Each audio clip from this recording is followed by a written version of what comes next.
All right, well, Bernie, I appreciate you coming on to talk to us today about the late great Bob Nalbandian as we pay tribute to the wonderful man he was. I know most people I've been talking to for this tribute, they tend to, when I ask them when the first time they remember, meeting Bob or their first experience with him, a lot of times they have a hard time remembering because they said he was always just everywhere in the LA metal scene in those earlier days. So for you personally, I mean, what can you recall maybe the first time you met Bob or the first experience you've ever had with him going back to those early days? Um, if I recall correctly, it had to be the country club. Okay. We played the country club a lot, and Bob, I guess the first time he saw us, he just kept following us. I mean, he kept up with us, Mm-hmm. and after a while, you start seeing the same guy, Mm-hmm. and you go like, hey, that's I'm Bob, hey, what's up, Bob, and after that, it was like, before you knew it, we were always inviting him backstage to hang out with us, and he was, I think he had a rag at that point in the magazine, Mm-hmm. doing his thing. I think he put us in the magazine, because he really dug what we were doing, and of course we were different, Mm-hmm. you know, and Mm-hmm. but he stuck to it like glue. He just like a shoot right to it, not even a head trip at all. You know what I mean? Mm-hmm. Because during those days, I mean, when we came out, we had to push through a little bit, because Sure. people were like, "Oh my God," they're all black, and they're Mm-hmm. playing heavy metal, Mm-hmm. hard rock, Bob was just like, chink, straight to the point. Yeah, what's up? What's up? That was it. Yeah, no, that's also, yeah. I was going to actually ask you. Obviously, during those days, I'm sure you had as many detractors as you did supporters because of that. And I know Bob. I've known him for 16 years, and he just always talked about sound barrier and what a fan he was. Not just to the band, but you guys as people. More importantly, I mean, really overall, I guess how important really was he? I guess in to the band in terms of really, like you said, pushing you guys and being there at a time, even using maybe some of his connections in the business, really at a time where I'm sure not a lot of people were actually doing that for you guys. That's true. Um, Bob, like I said, at first he had a magazine, but he was always connected to other people. Hmm. I mean, and he was always turning on other people to us. Metal Blade got turned on, I think, through us or John Sutherland. Sutherland. Oh, But Sutherland. yeah, those guys. Bob was always talking us up. Always showing up to every show. That kind of thing, and whatever he could do, Bob would do. It's just Hmm. simple as that. And Yeah, no, no doubt. I know obviously, you guys were Sound Barrier, you guys were on MCA back in '83 when you put out Total Control. And obviously, you said you were on Metal Blade a couple of years later with Speed of Light. And I know guys like Bob and obviously, Brian Slagle who put out the record, they were behind the band, I guess, at a time where, like I said, a lot of people probably either just forgot about you or ignored you, like it happens all the time in music, right? Once a band, once these new up and coming bands come, they just kind of quickly forget the other bands. But I know he was always saying he was very loyal, I know, to you guys. And he really just believed always in Sound Barrier as a band with the music and everything. So I mean, how really, I guess I would say, important was he in terms of really just sticking with the band and being behind you guys during those days when people probably were just sort of like ready to move on and forget about Sound Barrier at that point. well, I mean, like I said, his loyalty was the biggest focus. Hmm. Um, he really didn't have that kind of power to place us somewhere. What I mean, Hmm. but it was just his. He always wrote about us if he had a chance, Hmm. and he always came to every gig. Um, that was that kind of thing you don't really see too much when that kind of loyalty, and every time you see him or run across him, it's always the same vibe. Hmm. He was like, "Oh, Bernie," and they say, "Hey," he put together that metal um, series. Hmm. The Yeah, Inside what was it Metal. called? The Inside Metal. Hmm. Yeah, okay. There you go. So yeah, he put us in a prominent space. Mm-hmm. which gave us, in his documentary, which gave us, I'm sure a lot of people saw that. Some people called me up and say, "Man, I just saw this documentary," and I say, "Oh yeah, that's Bob Nalbandian, that's Mm-hmm. what he does. He and Carl Alvarez." Mm-hmm. Yeah. So yeah, they pushed us like whatever they could do, and that was a big one because he's asked us, could we be in there and use music? I said, oh sure, for sure, Mm-hmm. to Yeah. complete that documentary because there were several other offers for us because there was not a band like us during that period Mm-hmm. for us to do documentaries or be a part of a, box set, that kind of thing. So Mm-hmm. sometimes he would call on that, and if he had information, got wind of something, and then we'd have to decide if we wanted to be involved. But yeah, we would be the band that Bob would always push. Yeah. No, Yeah. absolutely. Yeah, like you said, I mean, yeah, Inside Metal, I know you said you were featured very prominently in that. Obviously, he had that T Radio V, I know, series he did as well. Uh-huh. I believe he had you on that. And I That's think, right. yeah. And I think a That's lot of right. people, right? Yeah, I think a lot of people also, really know, I think, about, like you said, they know about the band probably more than ever at certain points because of that, because he didn't make sure you guys weren't just a blip on the radar and forgotten about. He really did, like you said, include you in all those documentaries and everything. So yeah, he obviously, I think, do you think, how important was he, I guess, really to even just keeping the band's significance and relevance to today? I mean, you guys obviously know about a handful of years ago, I know you did some things with Tom Morello. So now That's right. Soundbarrier is definitely a name that people maybe they didn't hear about 10 years ago. Now they definitely have, and I'm sure he probably had a lot to do with that in certain ways. Yeah, you never know how it goes, through word of mouth and stuff. Because Bob was like that kind of guy, always spreading us. Mhm. Because I mean, I still get hit on YouTube, channel from Brazil or something, and some 25-year-old guy told me that he got turned on to Sound Barrier from his dad, and I'm like, cool, and it's like, Yeah. yeah, we were just watching it on the YouTube, and I said, who is that, and that's, Oh, wow. you never know what, because Bob had his hands everywhere, Hmm. he was always in the stuff. Hmm. So I even did he hooked me up with a Swedish guitar player a couple of years after Sound Barrier. I forget his name now, but he hooked me up with him, and we cranked out about 6 songs or so, Hmm. and Bob was carrying that around, showing that to different people. Wow. And it was just like on a 4-track, just demo, I mean, real demo stuff, and it was Hmm. just, but we started cranking out some nice songs, and that was over at Bob's house here in North Hollywood. Oh, He wow. said, hey, I want you to meet this dude, Hmm. and then he knew me. I hadn't heard of him, but then Bob turned me on to his history, and we started cranking out a couple of songs. So that's how Bob works. Yeah, man. Yeah, I know he was just a great guy. I mean, Bernie, I appreciate you coming on and just taking some, time here to talk about him. Just any last words you want to say about Bob, or if you could say one thing to him, maybe if you ran into him again, what would you tell him? I mean, just I guess wrap it up by giving a little ode to Bob. Yeah, yeah. I got the email or message on Facebook that he was gone, and I didn't Hmm. know. So it hit me hard, because if we were together, we would always, do shots together, Hmm.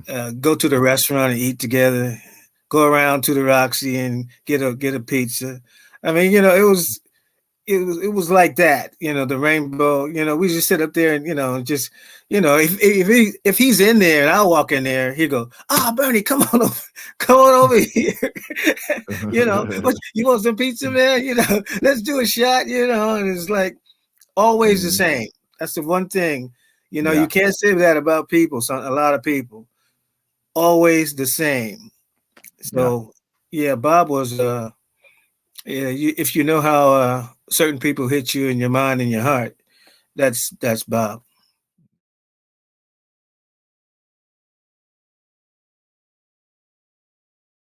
Joe Floyd. Joy, thanks for coming on and talking about Bob with us. How you doing, bud? I'm great, man. How you doing, Matt?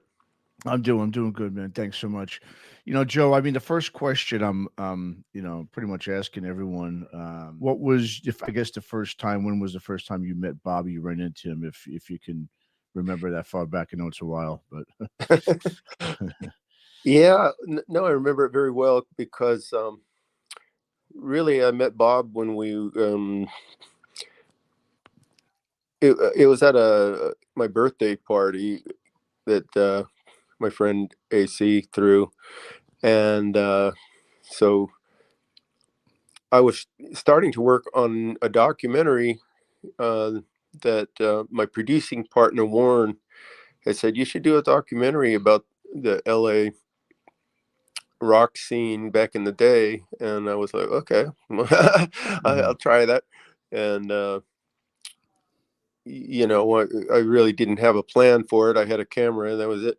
So AC said, hey, Bob does journalism and stuff. He's deep in the scene, loves it, so you should talk to him. And so I went over and met Bob and said, hey, what do you think about doing a documentary?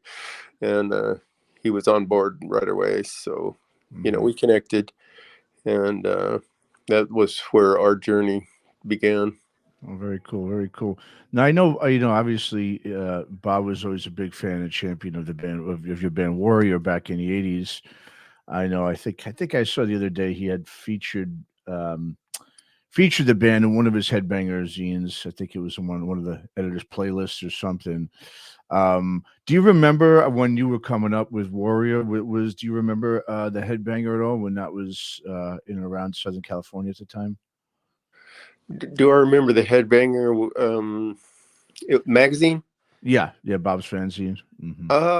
Honestly, no, I don't recall it, but it's I might have seen it, but yeah, I didn't really read a lot of mags and stuff in those days, except maybe like Cream and some of the European ones, when I pick one up. But sure.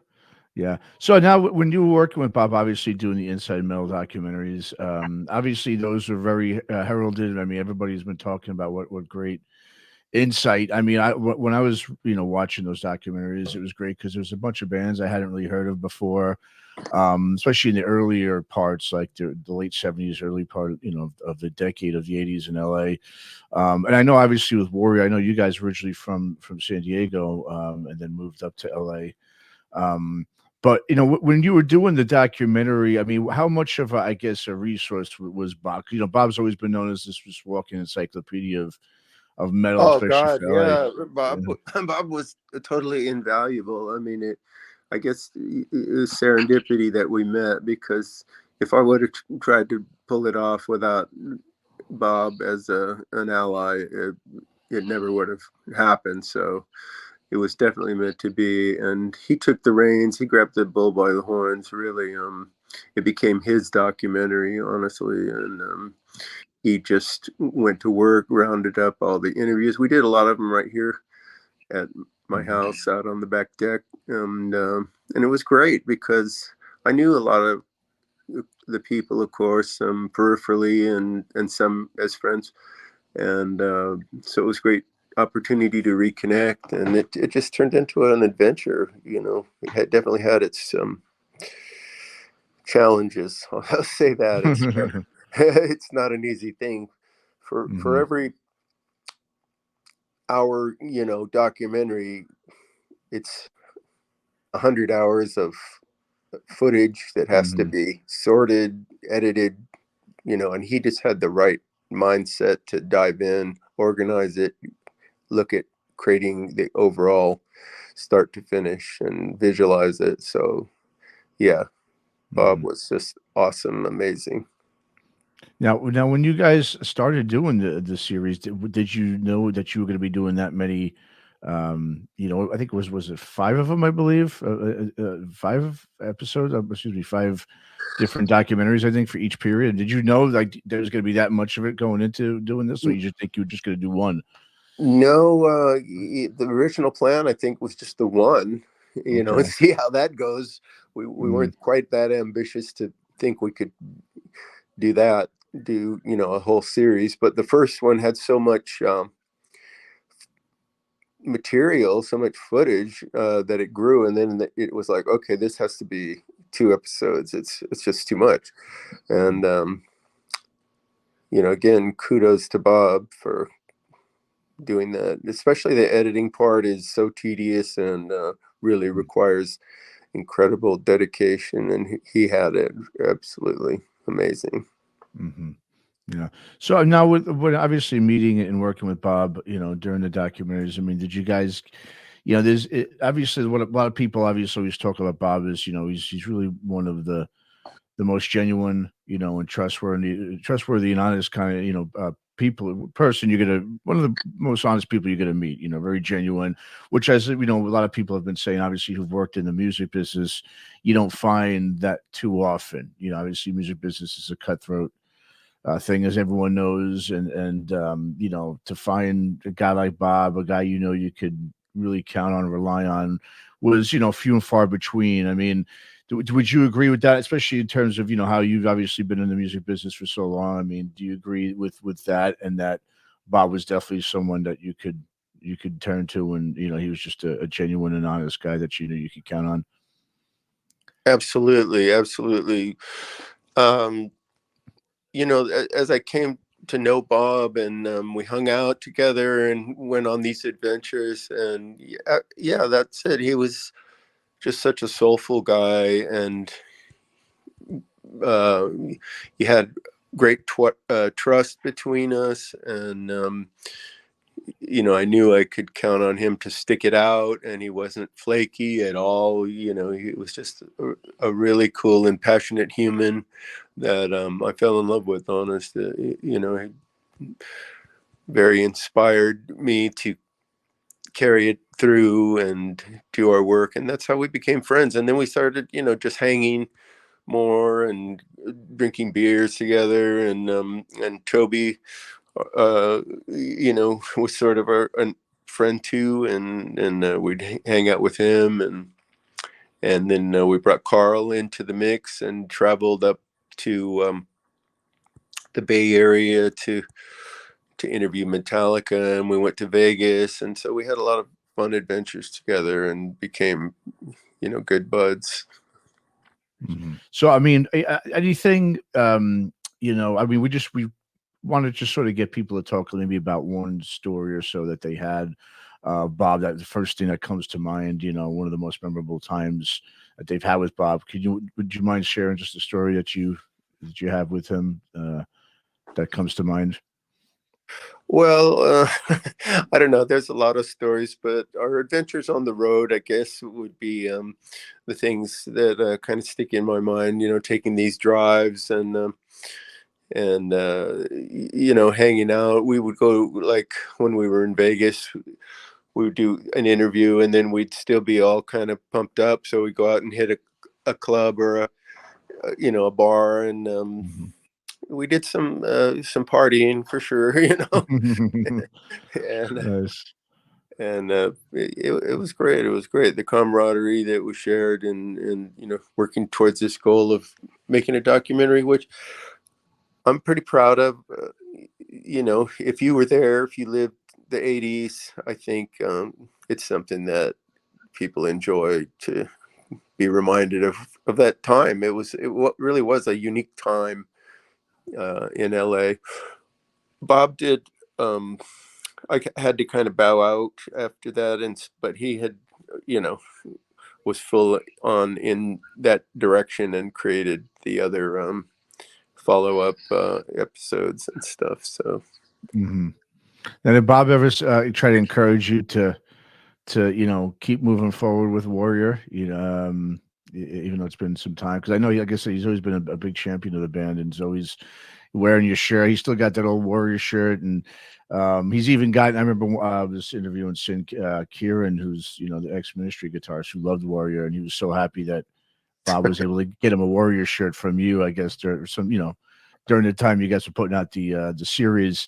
So was he ever trying to get you to you know, because he's always been that kind of person, always wanted to encourage people to keep Yeah, doing yeah, stuff. he Yeah. gave me a lot of encouragement to do that. He was such a fan. And I was reminded of that when we were at the his memorial the other day, looking at all the images of him on the screen and how often he had his Warrior shirt on. Yep. So, yeah, he was a great, booster, and of course that's very flattering to meet and hang around someone that's a big fan of your music and stuff. But Warrior has been a pretty dysfunctional band, honestly.